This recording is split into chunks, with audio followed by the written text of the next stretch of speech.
Alright, what's going on everyone, and welcome to the series where we discuss ridiculously broken, degenerate decks in Magic's history that were so powerful they needed to be banned. Today we're looking at Mono Blue Infect, a deck that only lasted a few months in Modern when the format was first introduced and was banned after the format's first ever Pro Tour. So Infect is an archetype that you might be familiar with, as it would last for years after the ban. It was still playable in Modern before the Modern Horizons era that power crept the format, and the way it works currently is you play low-cost evasive infect creatures and pump spells. So with Infect you only need to do 10 damage to the opponent, you only need to get 10 poison counters, so that cuts their life total in half. However, most Infect creatures have low power for their cost, so that's sort of the balance, right? Technically, you cut their life total in half, but your creatures are kind of underpowered as well. It all kind of scales accordingly. However, this is not true for pump spells. Let's say you were to play a pump spell that adds 5 power to a creature. If your opponent has 20 life, that's 25% of their total. However, if you play that same spell and their life total is 10, because you're playing Infect, now it's dealing 50% of their life total, right? So effectively, Infect creatures double the power of pump spells, and this enabled Simic Infect, which played a wide variety of small, evasive Infect creatures and some of the most powerful pump spells in Modern. However, the first Infect deck was actually just a combo deck with Blazing Shoal. So it cost X and 2 red, which is totally irrelevant because you're not paying the mana cost. You instead discard a red card, and then the creature will get plus X plus 0, where X is that card's mana value essentially. So if you were to discard a 5 cost red card, you could give a creature plus 5 plus 0 for 0 mana, but 2 cards, right? That's the trade-off. You get a lot of power, but you 2-for-1 yourself.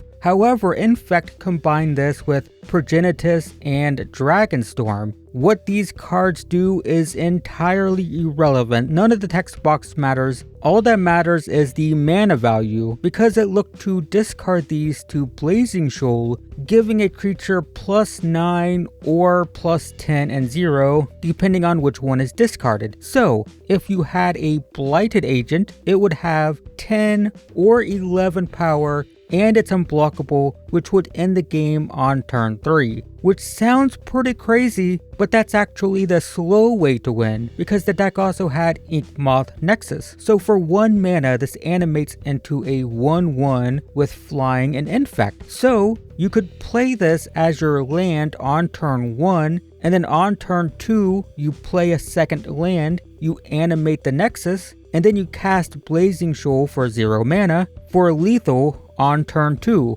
I mean, the opponent could literally play a tap land on the first turn and then just die. Because remember, Blazing Shoal costs 0 mana to cast with its alternate casting cost. And a fun little fact about this card is it's part of a cycle in the original Kamigawa block, and it was arguably the worst of the cycle. I guess the green one also wasn't super heavily played, but the red one was the worst up until Modern, where it could combine with Infect. And another interesting thing is Wizards of the Coast recently gave us a little bit of a callback to these cards. When we revisited Kamigawa with Neon Dynasty, we got the March cycle, which isn't the same, but it definitely alludes to those original shoals. You can't cast them for free, but you can discard cards to make them more powerful. Anyway, the rest of Blue Infect was all about finding and protecting that combo, and it had some really interesting ways to do it. So first off, in terms of protection, it had Disrupting Shoal, Pact of Negation, and Spell Pierce, all of which are super efficient counter spells. The Shoal could counter a spell, and just like its red counterpart, could do it for 0 mana. Pact of Negation is a counter spell that basically says you lose the game on the next turn, but this deck is looking to attack for lethal on turn 2 or 3, and this was just 0 mana, win the game if you're already attacking with your combo and your opponent has a removal spell. And most people aren't going to have the mana to pay for Spell Pierce. If you're attacking on turn 3, I mean, a removal spell is going to cost 2 usually, so yeah, it counters everything. The deck also played Ponder, Preordain, and Gitaxian Probe. And yes, I did say and because it played all 3. All of these are just super crazy, really powerful ways to dig through a deck for combo pieces. There was also Peer into the Abyss, which is 2 mana, and it could find one of the free counter spells, it could find Blazing Shoal, it could find Dragonstorm. If you had Blighted Agent in play with a Shoal in hand, you could cast this and try to find a Dragonstorm and still win that turn because Blazing Shoal is free. Similarly, there was Summoner's Pact, which for 0 mana can find any creature in your deck, and much like Pact of Negation, you lose the game the next turn because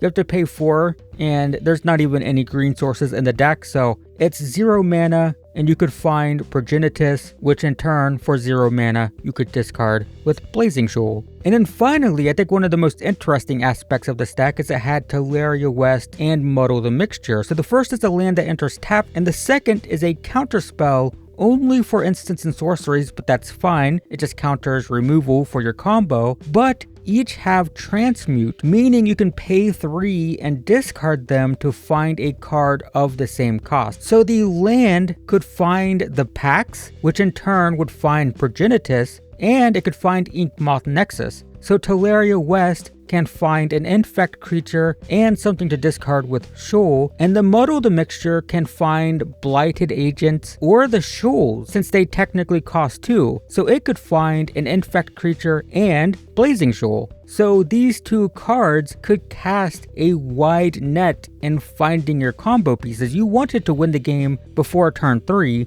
but if it's turn 3 and you're struggling to find things, both of these are really good at just finding all your pieces. So unsurprisingly, a deck that could win on turn 2 and on turn 4 if it was going very poorly was a little bit too fast for the format. So in September of 2011, Wizards of the Coast announced not only the banning of Blazing Shoal, but also Ponder and Preordain, and Gitaxian Probe would also be banned at a later date. When Modern was first created, the rule of thumb for combo decks, and this is stated by Wizards of the Coast themselves, is they did not want them to consistently win before turn 4. If a deck could win before turn 4, it was too fast. Turn 2 and turn 3 combos were for Legacy and Vintage, and they didn't want Modern decks to combo that quickly, and that certainly applied to Mono Blue Infect. It could win on turn 2 when things went perfect, it could very consistently win on turn 3, and it would win on turn 4 if things were going poorly. So it did break the turn 4 rule, and this is also why Blazing Shoal may never be unbanned. This is one of the cards on the list that people frequently question whether it should still be banned. After all, it is incredibly fragile. Removal is much faster now. There's lots of free removal, for example, and playing 10 cost cards for a janky combo is pretty bad. A lot of people say this would not be playable, but I don't think that matters. It still technically wins on turn 2. This is very similar to Tybalt's Trickery. This is a 2 mana combo, but it's absolute jank, it's absolutely terrible. You win like 5% of your games with it. However, because it wins on turn 2, Tybalt's Trickery is still banned, and I think for the same reason, even if Blazing Shoal would be bad in the current Modern meta, at the end of the day, it can present lethal on turn 2, and because of this, I do believe the ban is likely to stick. It's a turn 2 insta-win combo, which is just flat out never okay in Modern. So yeah, that is Mono Blue Infect. If you like this video and want to see more like it, I have a playlist dedicated to these banned decks, and you can find a link to it in the description below, so check that out if you're interested. But in the meantime, thanks for watching everyone. I hope this was interesting, and I will see you in the next one.